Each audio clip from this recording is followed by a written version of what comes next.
Welcome travelers, I'm Free2Play and I'm your guide for successful free-to-play adventure on Ostera. Today we'll beat the last EX levels of the Ultimate Training Tower, part 1.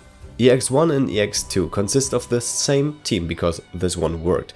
Duplicate Jobs Forbidden and the 5 stars only. It is no big deal to complete it within 60 turns. The other EX4s were way much more trouble. Because you don't want to have someone lying in the end, you have to have some unit which has a race of Wi-Fi or something like this. I chose the wrong skill for Eliza here, but you will see in the next turns. This was the first team to complete this quest, so take this video as an advice and do it better yourself. As I won't cover every weakness, I just present them here for you if you want to use other units than me. Right in the first turn he uses the Swift Stance, which makes him use 2 attacks in 1 turn, and I go with lots of multi-hits to get his shields down as fast as possible, and I decided for Prim instead of Lynette, because Faints has the fire weakness only in his first phase. Dark he has 2 times, and the most important thing, he has it in the last phase. So if you want to go for ultimates here to do real good damage and get that Cait stone in the end, it would be preferred to have Prim here. So because I have so much multi-hits, I just missed the timing here to go for only 1 shield at the end of this turn. I just try to do as much damage as possible here, but as you see, it is preferred to have a unit which makes everyone a bit better in physical defense. That's why so Prim should have had the Warrior's Waltz 3 to boost the defense too. Otherwise, if Faints does a crit or something, then it's the end for one of your units.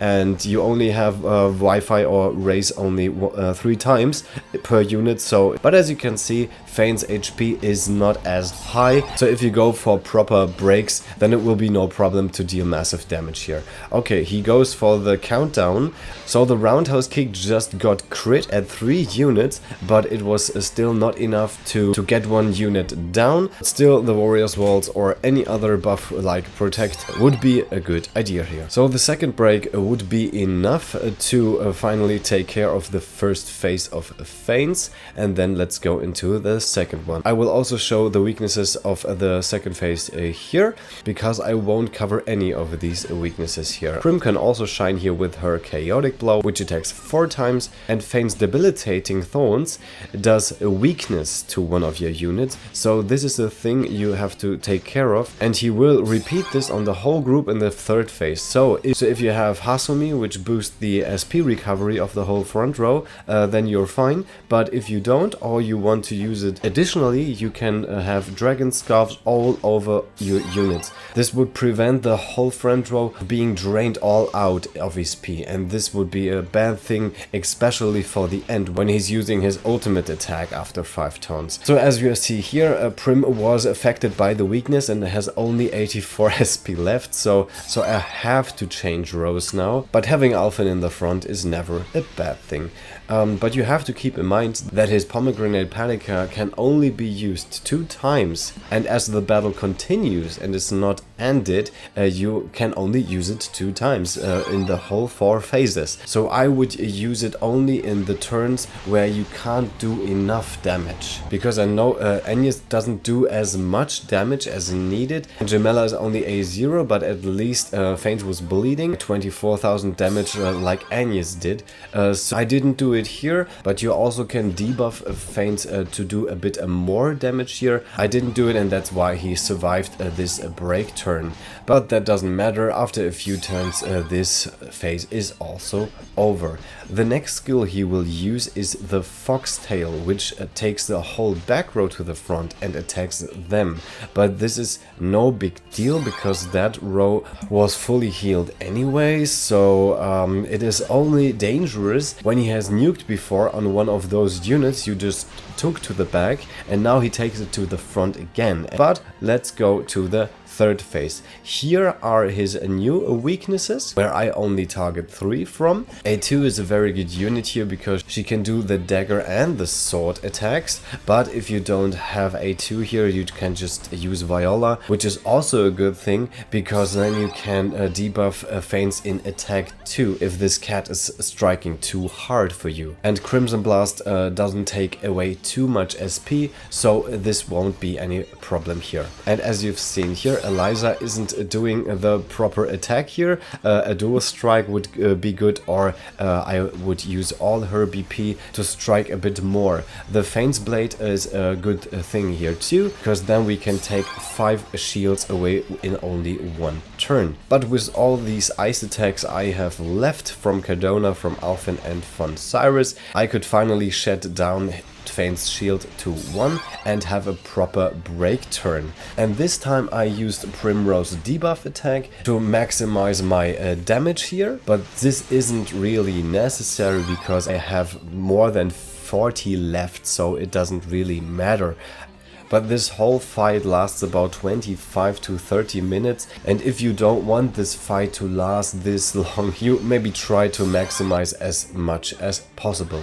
And now we have 1 countdown attack here in the 3rd phase, and I will break so much shields in the next turns that you won't see this ultimate attack. But in the next video it will be unleashed because I don't have as much shield breaks as it is needed. I will go into the break here right now because Feint's HP aren't very low right now, and I think it will be over in the next attack. And it was. So we're going into the 4th and final phase now, and this is, as I said before, the phase where I have dark again, I have dagger again, I have ice, and I have bow, and I can do the most damage here with those units. And I have ultimates here which can strike hard, and this is necessary for the last cait stone to be acquired.